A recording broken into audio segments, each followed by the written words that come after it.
जय राम जी की।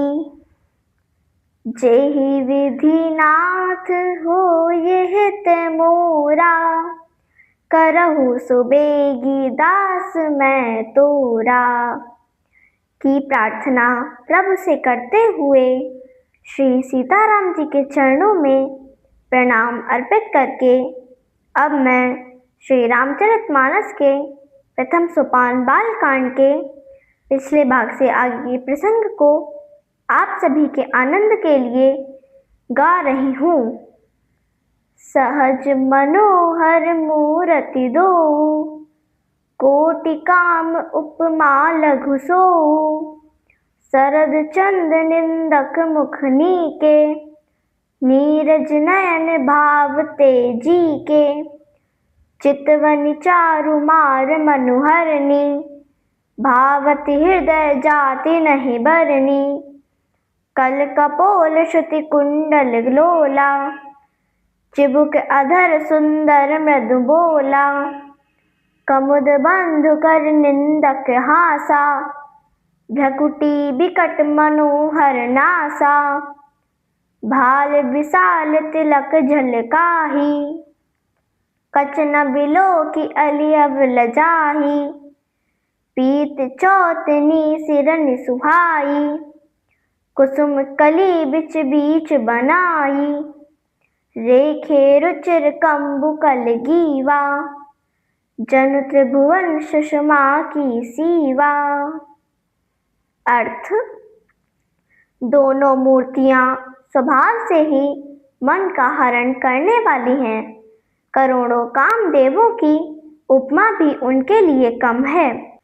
उनके सुंदर मुख शरद पूर्णिमा के चंद्रमा की भी निंदा करने वाले हैं, अर्थात वह चंद्रमा भी उनकी मुखाकृति के आगे कमतर है। उनके कमल के समान नेत्र मन को बहुत ही भा रहे हैं। प्रभु की सुंदर चितवन कामदेव के भी मन को हरने वाली है। वह हृदय को बहुत ही प्यारी लगती है, परंतु उसका वर्णन नहीं किया जा सकता। सुंदर गाल हैं, कानों में चंचल झूमते हुए कुंडल हैं। थोड़ी और होठ सुंदर हैं, वाणी कोमल है। हंसी चंद्रमा की किरणों का तिरस्कार करने वाली है। भौहें टेढ़ी और नाक मनोहर है। चौड़े माथे पर तिलक झलक रहे दीप्तिमान हो रहे हैं।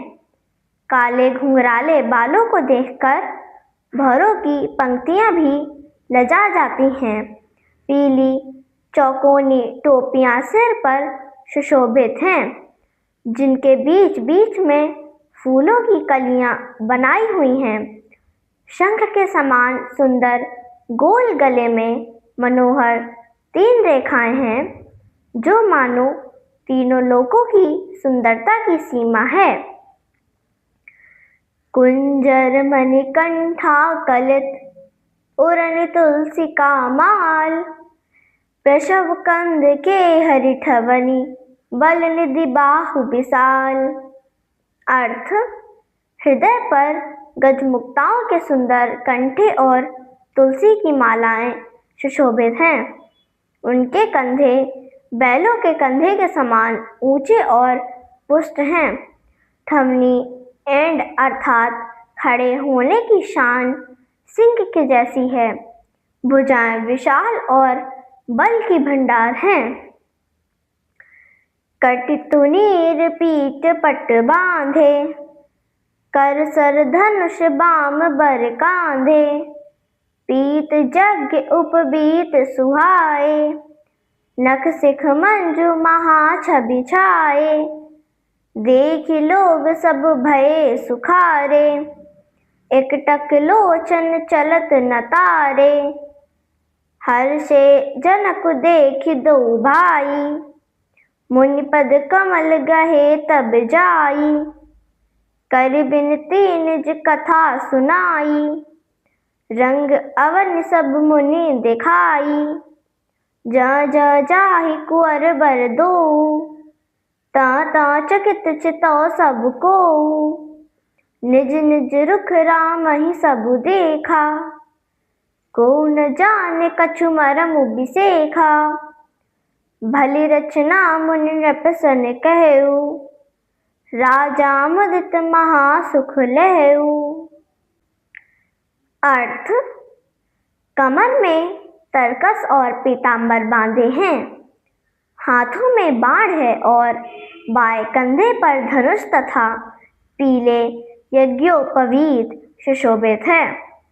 नख से शिखा तक अब अंग सुंदर हैं और उन पर महान शोभा छाई हुई है। उन्हें देखकर सब लोग सुखी हुए। नेत्र एकटक हैं और पुतलियां भी नहीं चल रही हैं। जनक जी दोनों भाइयों को देखकर हर्षित हुए। तब उन्होंने जाकर मुनि विश्वामित्र के चरण कमल पकड़ लिए, विनती करके अपनी कथा सुनाई और मुनि को सारी रंगभूमि यज्ञशाला दिखाई। मुनि के साथ जहाँ जहाँ दोनों श्रेष्ठ राजकुमार जाते हैं, वहाँ वहाँ सब लोग आश्चर्यचकित ही देखने लगते हैं। सबने राम जी को अपनी अपनी ओर ही मुख किए हुए देखा, परंतु इसका कुछ भी विशेष रहस्य किसी ने ना जाना। मुनि ने राजा से कहा, यज्ञशाला की रचना बहुत सुंदर है। राजा प्रसन्न हुए और उन्हें बड़ा सुख मिला। सब मंचन ते मंचु एक, सुंदर विशद विशाल।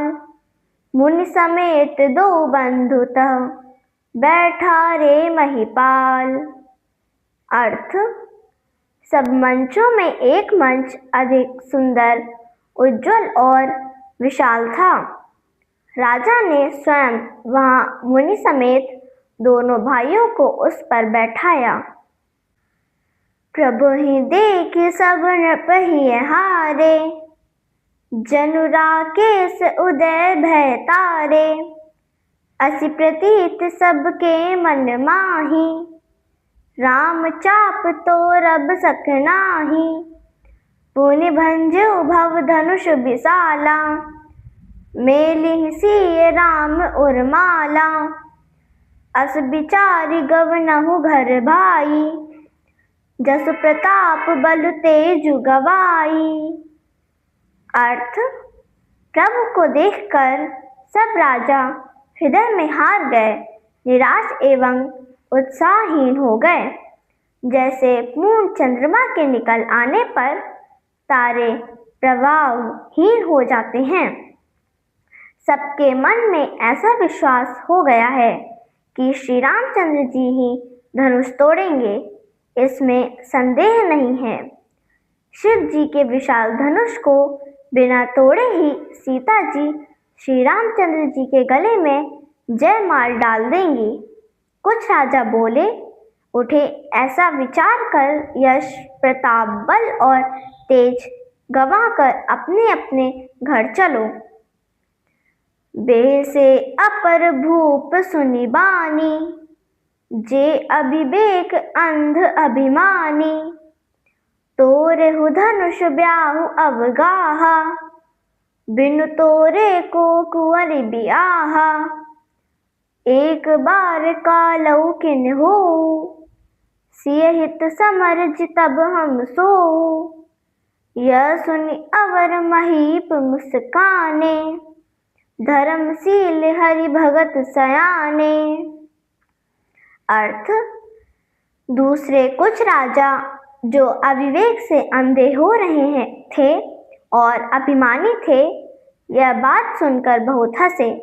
बोले, धनुष तोड़ने पर भी विवाह होना कठिन है, फिर बिना तोड़े तो राजकुमारी को ब्याह ही कौन सकता है।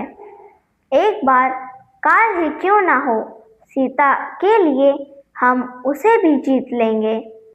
यह बात घमंड की बात सुनकर दूसरे धर्मात्मा, हरिभक्त और समझदार राजा मुस्कुराए। जय राम जी की मेरे वीडियो को नित्य देखने वालों आप सभी से अनुरोध है कि मेरे इस प्रयास को शेयर व लाइक कर मेरी सनातन धर्म के प्रति छोटी सी सेवा को अपना श्रेय प्रदान कीजिए।